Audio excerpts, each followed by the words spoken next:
How do I communicate with obnoxious or abrasive people? This is a story from a colleague. She said, I recently visited my stepmother. I don't often enjoy our conversations because she does not leave much room for opinions or information other than her own. When in conversation with her, I often feel irritated, shut down, and happy that I live 3,000 miles away from her. In the moment, I'm pissed off and feel like saying something mean back to her. So how do we communicate with people like this in our lives? We all have people like this in our lives. And for me, what I want in my relationships is connection. That's my primary driver in my relationships. I love feeling connected to other human beings. I enjoy that sense of togetherness. Or to say it conversely, I really don't like feeling distance or disconnection with other people, especially not with the people that are close to me or dear to me. So, and this is my work, I think all the time about what communication creates closeness, intimacy, and connection, and what communication does the opposite. My world is non-violent or compassionate communication. For those that have never heard of that, it's a way of communicating which brings more closeness into my relationship with other people, including with myself. So if I was to apply that in the situation with a mother-in-law here, how can I create a situation where next time I go and visit her, I'm not detesting her and wanting to run away and regretting that we came to visit, but at the very least, there's a sense of neutrality or slight openness in me. And as an optimal or as an ideal, there's even a sense of care for her. That's the level that I would like to get to in these situations where I'm struggling with people who I would call it abrasive or obnoxious. So how do we get there?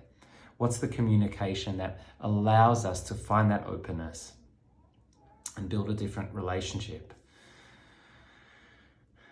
Empathy. Empathy is the secret sauce. That's what came up in my mind. Empathy really is the lifeblood of communication that brings me closer to other people. And there are two ways that I apply empathy. I apply it to myself, actually, in order to nourish the connection with the other person, and I apply it to the other person. And the way I do this is outside of the situation. I don't do it while I'm sitting with my stepmother. I mean, I could, but it's extremely difficult. And I want to support myself as I do this work. As I consciously try and better my relationships, I want to make the setting as supportive as possible.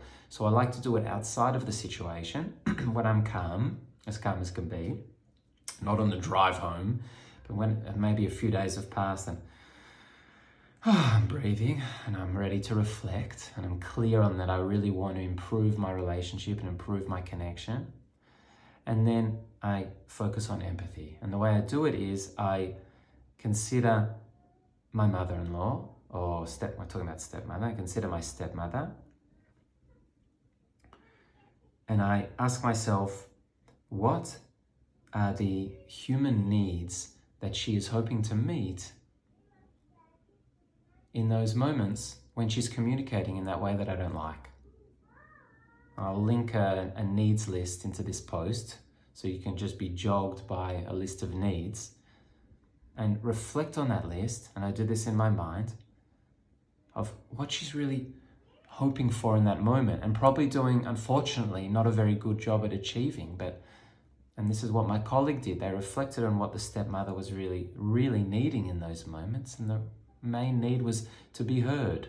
So I reflect on this. Yeah, she's probably just really wanting to be heard in those moments.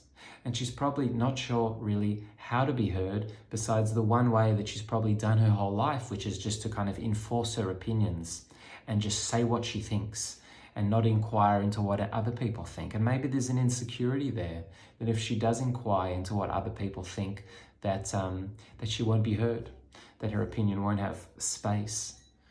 Maybe that she won't even be sure what she thinks. And maybe there's also this real need for connection, that I'm sure my stepmother really wants connection with other people, but she doesn't know how, or she doesn't know any other way besides stating her opinion quite forcefully and assertively. and saying no, no, no to other people's opinion. And she's stuck in a way of relating to other people, and it's probably not the only relationship where she has this, where people feel shut down by her and probably don't enjoy having conversations with her a lot of the time. And I imagine she's also really just wanting to know that she's significant or has some sort of place in my life, in my world. As a stepmother, that she actually has some sort of place, role to play, contribution to make. So I allow the needs to stimulate my imagination. As I bring her to mind, I try and consider really what is the human story, the human experience that's going on there. What are the needs she's really hoping to meet? And as I do that, it tends to create an openness in me. And that's what empathy does. If we're able to genuinely consider and contemplate another person from a point of view of what needs they're trying to meet in any particular situation, tends to open the heart. And so I might do that for 5 minutes on my own. I can journal, I can do it out loud, I can physically step into my stepmother's shoes. That's another way to do it. But I just try and embody her in a way from a point of view of her needs for as long as it feels good for me. And then the other empathic direction I want to take is towards myself. Yeah. Self-empathy. Wow, how important is self-empathy? Just reflecting on my own life, how crucial it is to be caring towards myself, how much I need that. And so in this situation, the way I'd apply empathy to myself is to reflect on how difficult it is for me to be in those conversations with her. And I ask that same question of like, what are the needs that I so would want to meet in conversation with my stepmother? And I let needs come up to me, or I look at this needs list and I'm thinking, well, I so would like to be heard. I would like my opinion to be heard without it being changed or adjusted or told that it's wrong. I just like it to be heard and understood. Wow, that would be amazing. So I wish to be understood as well, to be seen, to be valued, for my opinion to be valued, for my thoughts to be valued. I wish to have a balanced conversation where I'm listening and also sharing, and listening and sharing. So my need for balance and for connection. I wish to have a connection with my stepmother. I really do.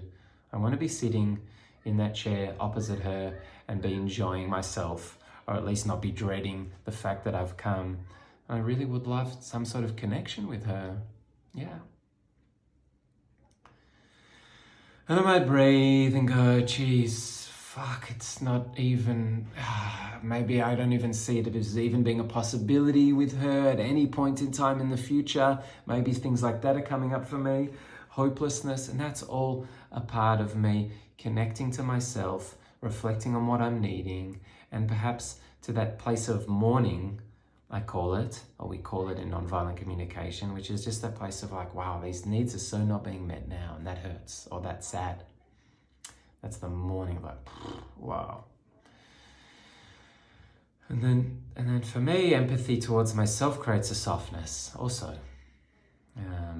I really feel like I'm seen, and there's often a clarity there when I consider my needs, which when my needs are not met, that's what gives rise above needs of feelings. So when my needs that we've just spoken about are not met, that's when those feelings of being angry, irritated, feeling shut down come up, because they're those needs that aren't being met and they're shooting up these feelings. Doesn't feel nice at all when my need for being seen and valued isn't met. I feel anger.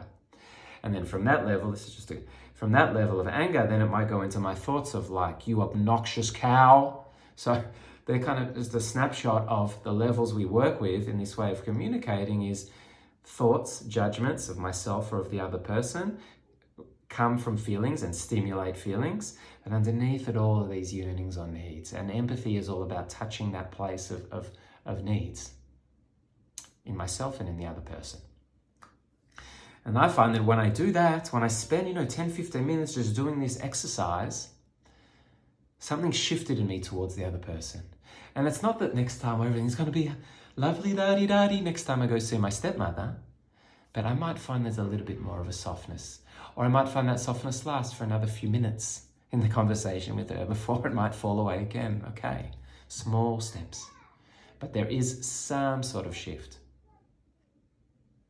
Hope this is helpful.